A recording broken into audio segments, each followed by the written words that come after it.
ఏ doubts ఉన్నా సరే ఆ మంత్ అంతా కూడా మనం డిస్కస్ చేసుకొని దాంట్లో మెమరీ వర్సెస్ ఏమున్నాయి అనేవి కూడా నేను మెమరీ వర్స్ అని చెప్పాను కదా, అందులోనే ఉంటాయి మళ్ళీ మెమరీ వర్సెస్ కూడా. సో అందులో ఉన్న memory versus Matthew, for example Matthew chapter మత్తయి సువార్త ఉంది. సో నెక్స్ట్ ఇప్పుడు రేపటి నుంచి సెప్టెంబర్ 1 కాబట్టి సెప్టెంబర్ 1 నుంచి సెప్టెంబర్ 30 వరకు ఈ మాథ్యూ చాప్టర్ అంతా చదువుకొని అందులో మెమరీ వర్సెస్ ఇస్తాం. 4 మెమరీ వర్సెస్, ఒక్కొక్క వీక్కి ఒక్కొక్క మెమరీ వర్స్.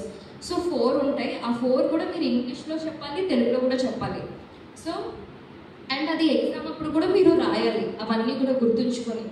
ఆ తర్వాత ఆ మాథ్యూలో మేము కొన్ని క్వశ్చన్ పేపర్ అనేది ప్రిపేర్ చేస్తాము. ఎగ్జామ్ కూడా కండక్ట్ చేయబడుతుంది. ఎగ్జామ్లో ఫస్ట్ 3 విన్నర్స్కి ప్రైజెస్ ఉంటాయి. ఓకే, అలా ఎవ్రీ మంత్ జరుగుతుంది. అవన్నీ ప్రైజెస్ కూడా మీకు చాలా సర్ప్రైజ్గా ఉంటాయి, చాలా ఎక్సైటింగ్గా ఉంటాయి. సో ఎవరు ఫస్ట్ బాగా చదువుకొని వస్తారు, మేబీ ఫస్ట్ ప్రైజ్ అందరికీ రావచ్చు, అందరికీ కొనాలేమో, అలా కూడా రావచ్చేమో ఒకరోజు.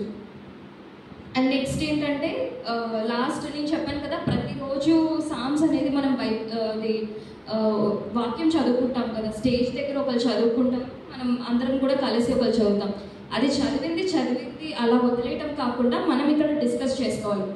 అండ్ ఇంకోటి ఏంటంటే పాస్టర్ గారు ప్రతి వీక్ మార్నింగ్ మీకు ఒక వాక్యం చెప్తున్నారు కదా, ఈరోజు చెప్పిన వాక్యంలో క్వశ్చన్స్ అడగబడతాయి యూత్ మీటింగ్లో. సో పాస్టర్ గారు చెప్పే వాక్యం కూడా జాగ్రత్తగా విని దానికి సపరేట్ బైబిల్ డైరీ పెట్టుకోవాలి.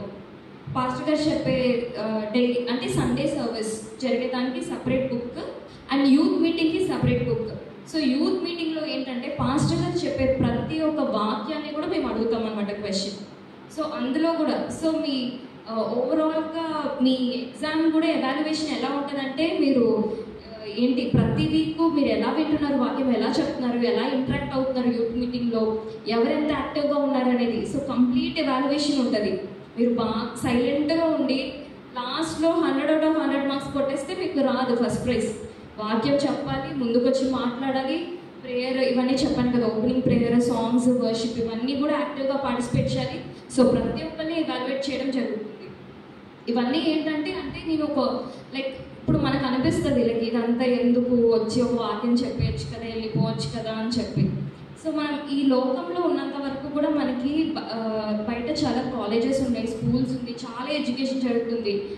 అవన్నీ ఏంటంటే చాలా టెంపరీ. ఇప్పుడు మీరు ఒక బ్యాంకింగ్ చేస్తా అన్నారు, చాలామంది డాక్టర్ అవుతా అన్నారు, చాలామందికి టాలెంట్స్ ఉన్నాయి.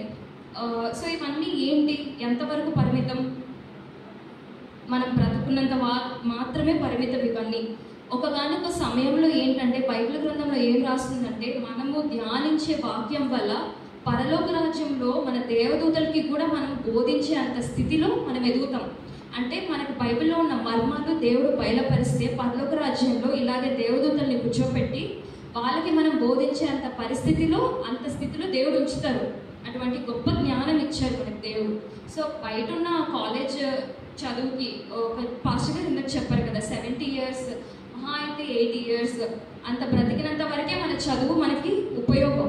మన చదువుని ఇంకొకరికి చెప్పచ్చు, అది వాళ్ళకి ఉపయోగం అవుతుంది. కానీ మీకు నిత్యము పరలోక రాజ్యంకి వెళ్ళాలంటే ఏంటి, అటువంటి దానికే మనము పొద్దున కంగారుగా టైం అయిపోతుంది, రెడీ అవ్వాలి, కాలేజ్కి రెడీ అవ్వాలి, స్కూల్కి రెడీ అవ్వాలి, అమ్మ నాకు టిఫిన్ అవుతుంది ఏమవుతుంది బాయ్ అని చెప్పేసి వెళ్ళిపోతాం. లంచ్ కావాల్సి వస్తే అక్కడ తింటాలే ఫ్రెండ్స్తో అని చెప్పి పరిగెడుతూ వెళ్తాం. అటువంటి సిచ్యువేషన్స్ వచ్చాయి ఇక్కడ.